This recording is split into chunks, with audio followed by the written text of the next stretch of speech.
Look, no one likes people.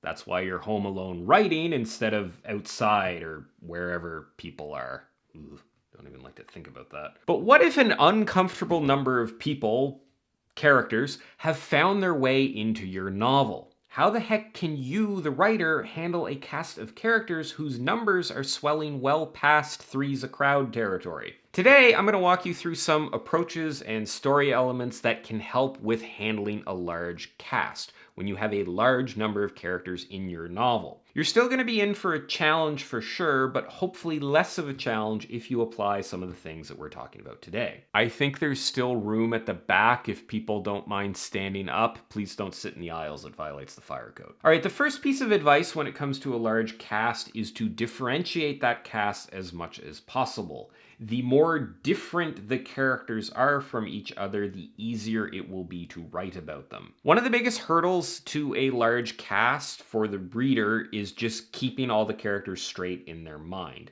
A big cast is only a problem when readers lose track of characters or forget who characters are. This comes down to things like the physical appearance of the characters, how the characters speak, how they act and move through the scene. Even things like having different enough sounding names for every character to avoid confusion. Character quirks, mannerisms, or other individuating elements can also help.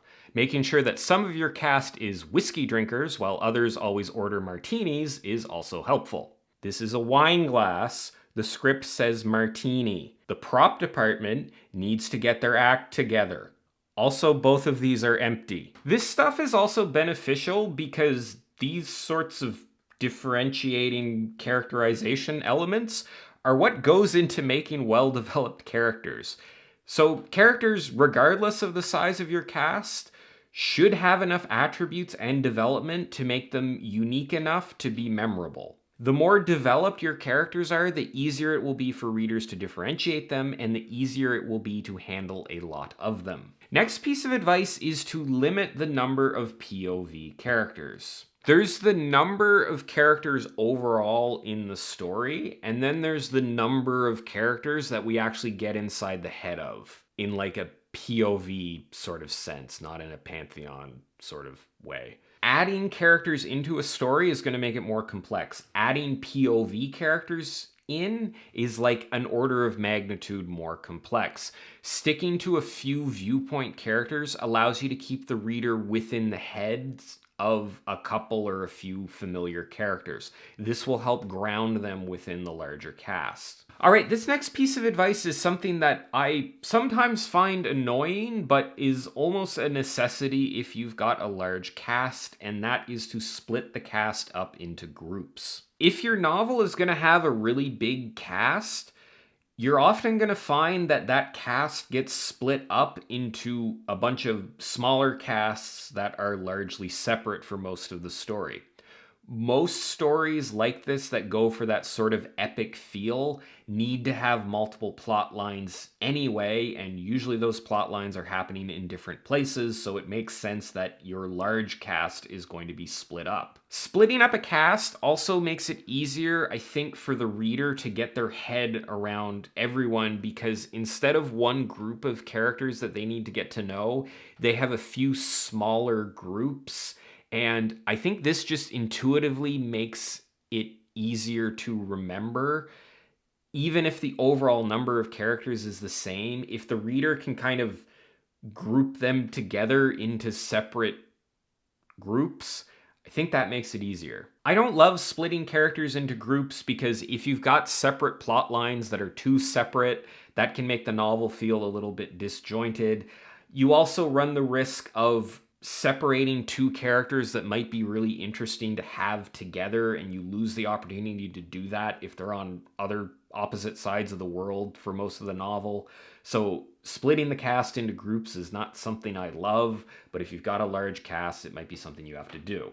Next thing that will make a large cast feel a bit smaller, make sure you have either Watsonian characters or some situation where the characters need to get to know each other. You know, in the 4th grade when you transferred to a new school and everyone already knew everybody else and had an established friend group, and you were left out on the outside and you never really ended up connecting with anyone at that new school, and it was emotionally scarring in a permanent way, and you had trouble developing relationships even well into adulthood. What was I talking about? A Watsonian character is a character who exists to have something explained to them for the benefit of the reader. This is often world building or plot information. You can see this sometimes with like master apprentice plots where a character is getting everything in the world explained to them for the benefit of the reader. You can also do this with character introductions as well. If you have a character who's maybe new to town, or they just got traded to the team, or they're the new apprentice unicorn hoof sharpener, whatever, then you can have them go around and meet all of the other characters in your cast and in a more natural way provide all of the information about those characters to the reader. Another sort of variation on this is to have a situation where a group of characters is coming together. Often in these situations, you have one central character who knows everyone, but everyone else doesn't know everyone. You see this kind of in like the Avengers or stories like that where a team is coming together.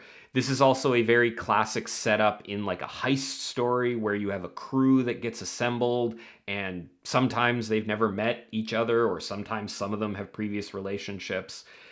It's a really good way to sort of have characters naturally need to learn and talk and meet each other, which can be beneficial for the reader. Watsonian characters give you an excuse to introduce and learn about all the other characters in the cast, which is an especially big deal if your cast is especially big. Speaking of big things, this video is, well, it's kind of a normal size video. It's not really that big, but it is coming to an end. So anyway, there you have it. I'd love to hear some of your thoughts about handling a large cast in the comments down below. Hopefully too many people don't comment or it'll be kind of crowded down there. If you want to see more stuff like this, you can check out all my other writing advice related videos and subscribe to my channel. As always, thanks so much for watching, and I will see you next time.